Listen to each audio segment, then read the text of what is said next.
राधे राधे, जय हिंद, जय भारत। आज से हम नई यूनिट स्टार्ट कर रहे हैं, रासायनिक बलगति, केमिकल काइनेटिक्स।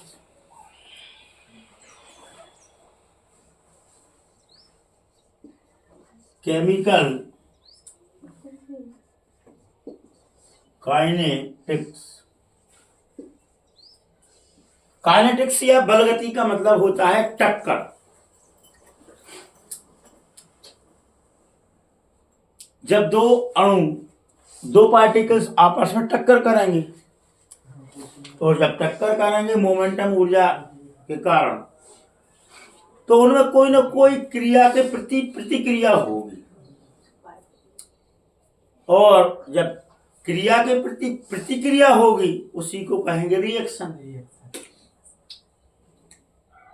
एक ने एक घूसा मारा एक्शन, दूसरे ने उसके ऊपर जब घूसा मारेगा तो वो कहलाएगा रिएक्शन। Replay reaction. इसी प्रकार जब दो या दो से अधिक मॉलिक्यूल्स आपस में मिलते हैं और कोई नया पदार्थ बनाते हैं, दो या दो से अधिक पदार्थ, कंपाउंड, रिएक्टेंट आपस में मिलते हैं और कोई नया कंपाउंड बनाते हैं, जिसके बनने वाले पदार्थ मतलब रिएक्टेंट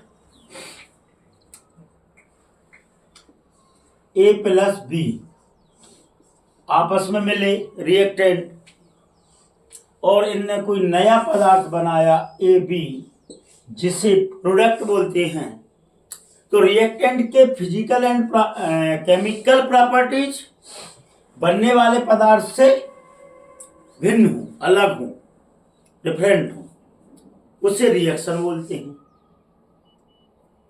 और इन रिएक्शन के बारे में रिएक्टेंट, प्रोडक्ट और इनकी मैकेनिज्म, इनकी रेट ऑफ रिएक्शन या दर आदि के बारे में अध्ययन जिस केमिस्ट्री में पढ़ते हैं, जिस रसायन में पढ़ते हैं, उसे केमिकल काइनेटिक्स कहते हैं। बात एकदम साफ है ना। मतलब रिएक्शन कैसे होती है, क्यों होती है, कितनी देर में होती है, उसकी दर क्या है, उसकी प्रतिशत क्या है, उसकी गति क्या है, उसकी मैकेनिज्म या क्रिया विधि क्या है, इन सब के बारे में हम जब अध्ययन करेंगे तो उस शाखा को केमिकल काइनेटिक्स कहते हैं। तो यहां पर वेग या दर, रेट ऑफ रिएक्शन या वेग या गति के कारण रिएक्शन कितने प्रकार की होती है। तो पहली रिएक्शन है फास्ट या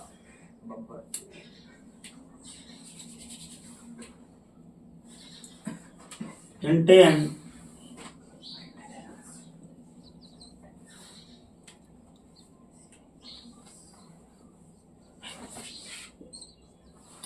तीव्र, तात्क्षणिक, फास्ट रेट ऑफ रिएक्शन या रिएक्शन, पहले प्रकार की रिएक्शन। नंबर 2 मध्यम या मॉडरेट रिएक्शन। तीसरी है स्लो या मंद, स्लो रिएक्शन।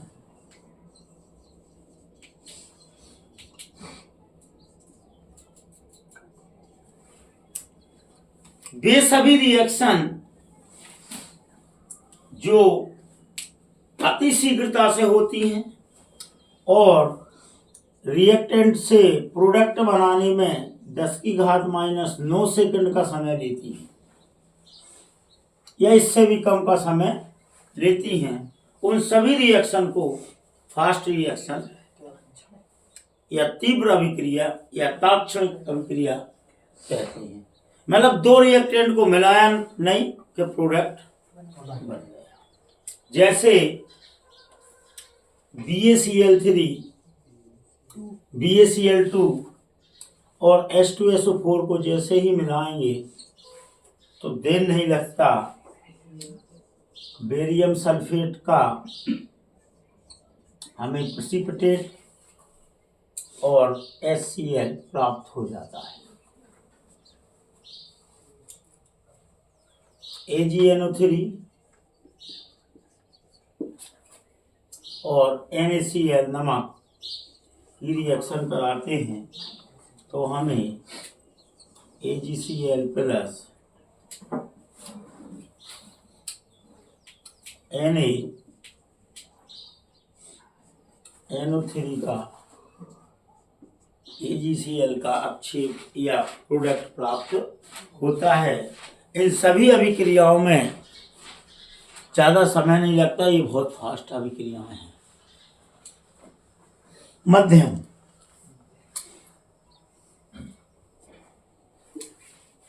कुछ अभिक्रियाएं रिएक्टेंट को मिलाने के बाद प्रोडक्ट बनाने में कुछ समय लगाती है, मिनट घंटों से भी कम। उन सभी अभिक्रियाओं को मध्यम अभिक्रिया कहते हैं। जैसे C12H22O11 प्लस H2O मिलाएं तो C6H12O6 ग्लूकोज और फ्रक्टोज बनाने में कुछ समय लगता है। दूसरा, एस्टर को हम एथिल एसीटेट को में जब हम जल मिलाते हैं तो एसिटिक अम्ल और अम्लीय माध्यम में एथिल एल्कोहल बनने में कुछ समय लगता है। इन अभिक्रियाओं को मध्यम अभिक्रिया कहते हैं। जो अभिक्रियाएं सालों में हो, घंटों में हो, 6 महीने में हो, चलती रहें आराम से। जैसे कोई व्यक्ति आलसी, उसके नाक पर मक्खी बैठी है तो पहले वो विचार करेगा कि मक्खी ऑटोमेटिक भाग जाए, फिर वो धीरे धीरे अपने हाथ को उठाएगा, फिर सोचेगा नहीं हाथ को वापस क्यों परेशान करें, फिर आराम से मक्खी को भगाएगा, पहले दूसरे का इंतजार करेगा। उसी प्रकार ये अभिक्रियाएं भी आराम से होती रहती हैं। जैसे आयरन लोहा नमी वायुमंडल में प्राप्त करके ऑक्साइड बनाता है, FeO3 Fe2O3 और H2O। लोहे पर जंग लगना, आराम से चल रही है अभिक्रिया। दूसरा, नाइट्रोजन का स्त्रीकरण, नाइट्रोजन ऑक्साइड का बनना वायुमंडल में। तीसरा, कार्बन और ऑक्सीजन आपस में मिलकर कार्बन डाइऑक्साइड का बनाना। ये सब अभिक्रियाएं आराम से मिनटों में, घंटों में और महीनों में चलती रहती हैं। इन सभी अभिक्रियाओं को हम स्लो या मंद गति की अभिक्रियाएं कहते हैं। तो पहली फास्ट, दूसरी मध्यम, तीसरी स्लो। इस प्रकार 3 प्रकार की अभिक्रियाओं को बांटा गया है। अगला प्रश्न है, रेट ऑफ रिएक्शन क्या है? रेट ऑफ रिएक्शन, बेटा ध्यान दें, अभिक्रिया की दर क्या है? Rate of reaction. अभिक्रिया की दर। अब मान लो कोई अभिक्रिया है A प्लस बी और बनाती है A B product. A B reactant 1, B reactant 2 और ए बी बन गया प्रोडक्ट, उत्पाद, अभिकारक, अभिकर्मक। ए और बी क्या है? अभिकारक, अभिकर्मक या क्रियाकारक। बनने वाला पदार्थ प्रोडक्ट। अगर ए और बी मिलेंगे तो यहां नंबर ऑफ मॉलिक्यूल्स क्या होंगे? कम होंगे। संख्या में नंबर ऑफ मॉलिक्यूल्स की संख्या कम होगी। और यहां 0 थी तो ये नंबर ऑफ मॉलिक्यूल्स ज्यादा होंगे, बढ़ेंगे, इंक्रीज होंगे। इसे बोलते हैं कंसंट्रेशन और इसे भी बोलते हैं कंसंट्रेशन। तो एक शब्द तो पकड़ो, रिएक्टेंट की कंसंट्रेशन और दूसरी कौन सी? प्रोडक्ट की कंसंट्रेशन। किसके साथ? समय के साथ, टी के साथ, समय के साथ। तो जब किसी रासायनिक अभिक्रिया में, ध्यान देना, जब किसी केमिकल रिएक्शन में रिएक्टेंट की कंसंट्रेशन में कमी, लो होना, समय के साथ, या प्रोडक्ट की कंसंट्रेशन में वृद्धि, इंक्रीज होना, समय के साथ, उससे रासायनिक अभिक्रिया की दर कहते हैं। अतः हम कह सकते हैं रेट ऑफ रिएक्शन बराबर रेट ऑफ रिएक्शन बराबर रिएक्टेंट या प्रोडक्ट की कंसंट्रेशन में चेंज होना बटे समय टी, टाइम। कोई दिक्कत? समय अंतराल, समय के साथ साथ, या रेट ऑफ रिएक्शन बराबर अभिक्रिया की दर बराबर रिएक्टेंट की कंसंट्रेशन में कमी। मतलब यहां क्या होगा? आर माइनस, आर क्या रहेगा? बटे टी, समय के साथ, या रेट ऑफ रिएक्शन बराबर प्रोडक्ट की कंसंट्रेशन में वृद्धि। मतलब यहां क्या रहेगा? प्लस पी बटे टी, समय के साथ। इन्हें रासायनिक अभिक्रिया की दर या रेट ऑफ रिएक्शन कहते हैं। बात समझ में आई कि नहीं? दो चीजें हैं, ध्यान देना। एक कंसंट्रेशन में चेंज होगा, काय के साथ? समय के साथ। अब कंसंट्रेशन कम किस में होगा? रिएक्टेंट में। और कंसंट्रेशन में वृद्धि प्रोडक्ट के साथ। डेफिनेशन आप स्वयं बना सकते हो कि जब किसी रासायनिक अभिक्रिया में अभिकारक की सांद्रता में जब कमी होती है समय के साथ, तो उसे अभिक्रिया की दर कहते हैं।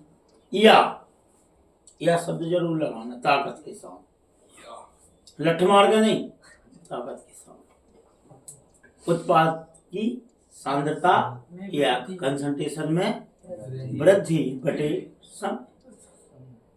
या अपन कह सकते हैं कि अभिकारक और प्रोडक्ट, रिएक्टेंट और उत्पाद की सांद्रता में परिवर्तन, कमी और वृद्धि बटे समय अंतराल, रेट ऑफ रिएक्शन कहलाए। दो प्रश्न कंप्लीट है। पहला प्रश्न, वेग के आधार पर अभिक्रिया कितने प्रकार की होती हैं? तो पहली तीव्र, दूसरी मध्यम, तीसरी मंद। अब अभिक्रिया की दर क्या है? रिएक्टेंट की सांद्रता में कमी या प्रोडक्ट की सांद्रता में वृद्धि बटे समय को हम रेट ऑफ रिएक्शन कहते हैं।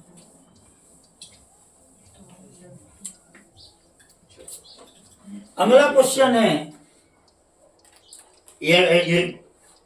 एवरेज रेट, औसत दर।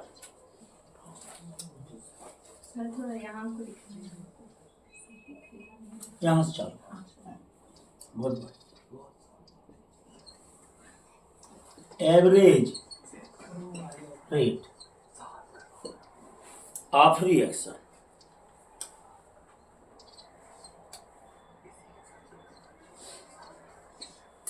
औसत दर।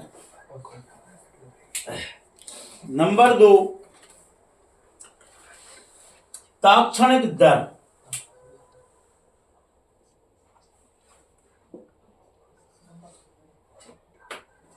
इंस्टेंट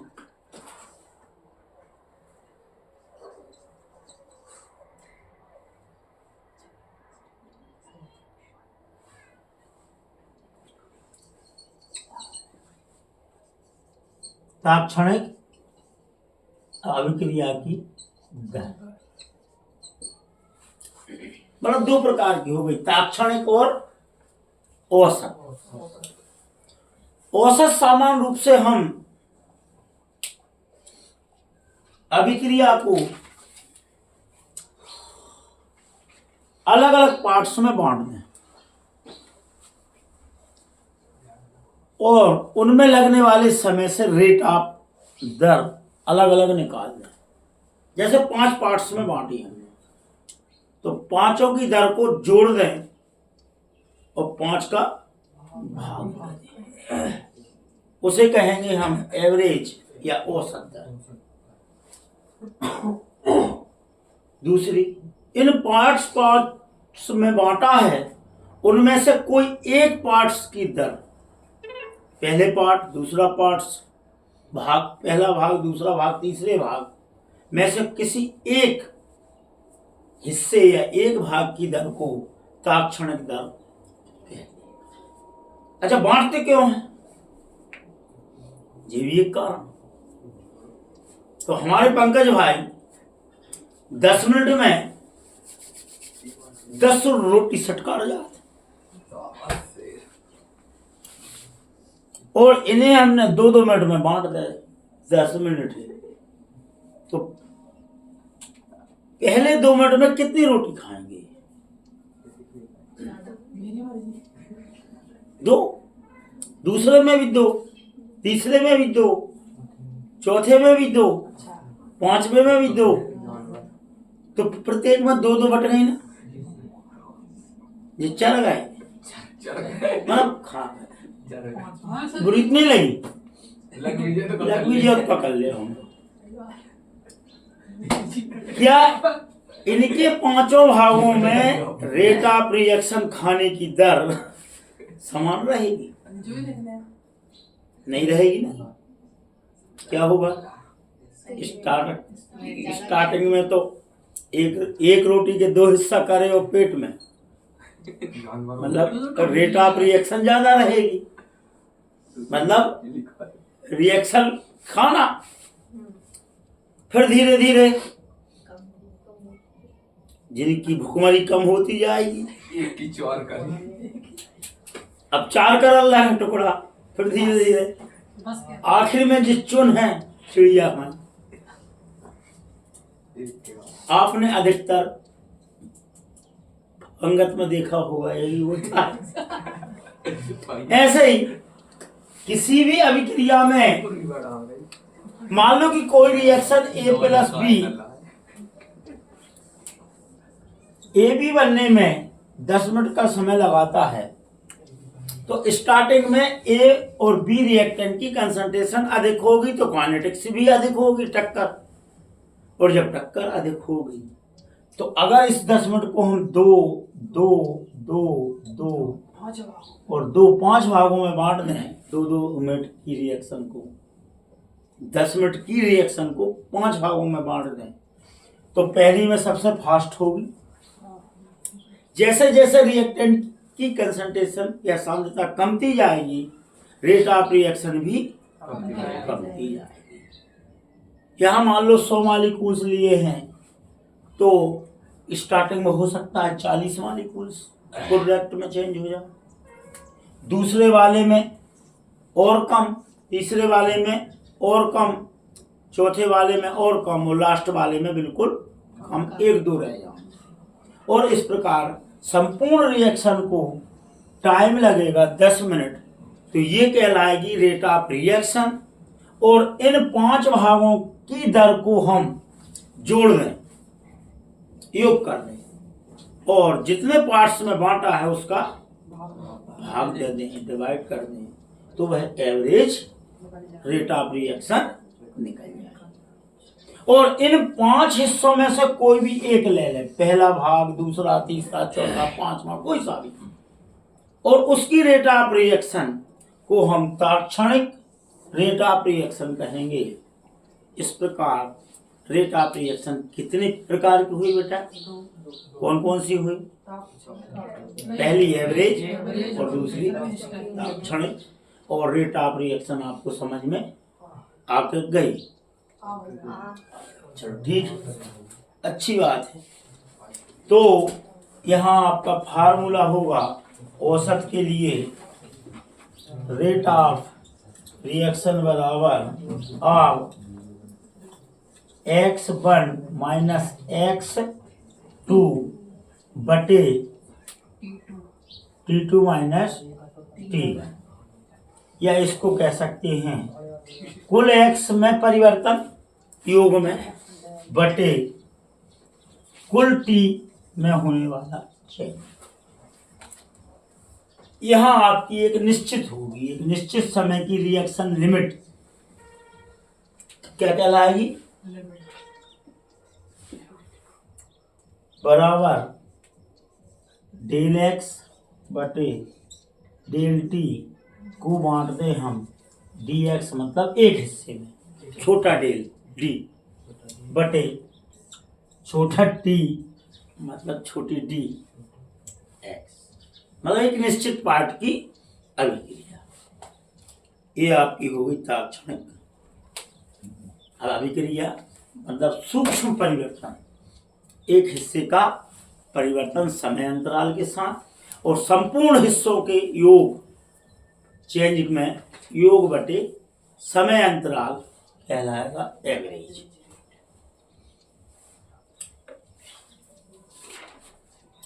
अगला क्वेश्चन बनता है केमिकल काइनेटिक्स में कि अभिक्रिया की दर को प्रभावित करने वाले कारक कौन कौन से हैं? फैक्टर। अभिक्रिया की दर, रेट ऑफ रिएक्शन को इफेक्ट करने वाले फैक्टर कौन कौन से हैं? तो सबसे पहले तो हम लें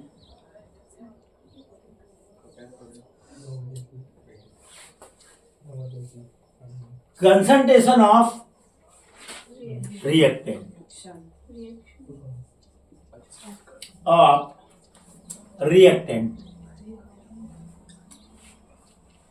अभिकारक की सांद्रता। बिल्कुल कर रहे। अगर रिएक्टेंट की मात्रा ज्यादा है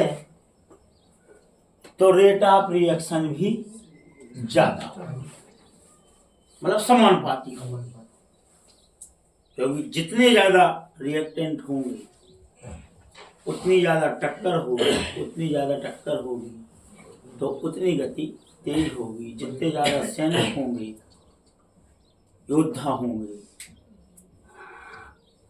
उतनी तेज युद्ध होगी, लड़ाई होगी, घूसम घासी होगी। और रिएक्टेंट की कंसंट्रेशन में कमी के साथ रेट ऑफ रिएक्शन भी कम। पहला पॉइंट याद। दूसरा है टेम्परेचर। अधिकतर अभिक्रिया लिक्विड और सॉलिड अवस्था में हो, पाउडर अवस्था में हो, तो रेट ऑफ रिएक्शन टेम्परेचर के साथ बढ़ती है। टेम्परेचर ज़्यादा तो रेट ऑफ रिएक्शन भी ज़्यादा, और टेम्परेचर कम तो रिएक्शन की रेट ऑफ भी कम। लेकिन गैसीय अवस्था में नहीं होगी, पाउडर या द्रव अवस्था में। और अधिकांश अभिक्रियाएं लिक्विड अवस्था में ही होती। प्रेशर P दाब,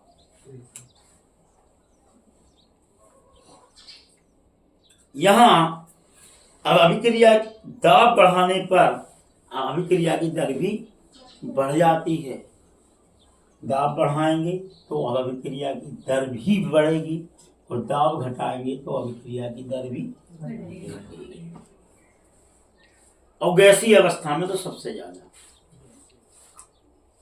कैटलिस्ट चौथा, उत्प्रेरक, वे पदार्थ जो रासायनिक अभिक्रिया में भाग नहीं लेते, लेकिन अभिक्रिया की दर को प्रभावित करते हैं। कुछ उत्प्रेरक अभिक्रिया की दर को बढ़ाते हैं, जिन्हें पॉजिटिव कैटलिस्ट कहेंगे, और कुछ अभिक्रिया की दर को घटाएंगे, जिन्हें नेगेटिव कैटलिस्ट कहेंगे। और नंबर 5वां है सरफेस एरिया, पृष्ठ क्षेत्र। मान लो कोई पदार्थ है, रिएक्टेंट है, और उसका आकार बड़ा है, और दूसरे रिएक्टेंट का भी आकार बड़ा है। जैसे कि एक रिएक्टेंट ए है और एक रिएक्टेंट ए है, दोनों में रिएक्शन, और इस रिएक्टेंट की हम 4 हिस्से कर दें, पाउडर बना दें, और इसके भी हम 4 हिस्से कर दें, तो बताओ क्षेत्रफल किसका ज्यादा होगा, इसका या इसका? नीचे वाले का होगा, क्योंकि यहाँ क्षेत्रफल कहलाएगा इसका कुल बाहरी क्षेत्र, और यहाँ पर ये क्षेत्रफल जो यहाँ दबा हुआ था वो भी बढ़ जाएगा। तो हमेशा क्षेत्रफल बढ़ाने पर अभिक्रिया की दर भी बढ़ती है और घटाने पर घटती है। तो बस केवल एक ही है, सभी तो बढ़ा रहे हैं। कंसंट्रेशन बढ़ाएं तो बढ़ रही है, टेम्परेचर बढ़ाएं तो बढ़ रही है, प्रेशर बढ़ाएं तो बढ़ रही है। कैटलिस्ट में दोनों प्रकार के हैं, और क्षेत्रफल बढ़ाएं तो बस पॉइंट याद कर लो। Concentration of reactant, temperature, pressure, catalyst और सरफेस एरिया, चारों को बढ़ाने पर रेट ऑफ रिएक्शन भी बढ़ेगी और घटाने पर। लेकिन कैटलिस्ट 2 प्रकार के रहते हैं, कुछ बढ़ाने वाले रहते हैं, कुछ घटाने वाले रहते हैं। आज के लिए इतना ही काफी है। राधे राधे, जय हिंद।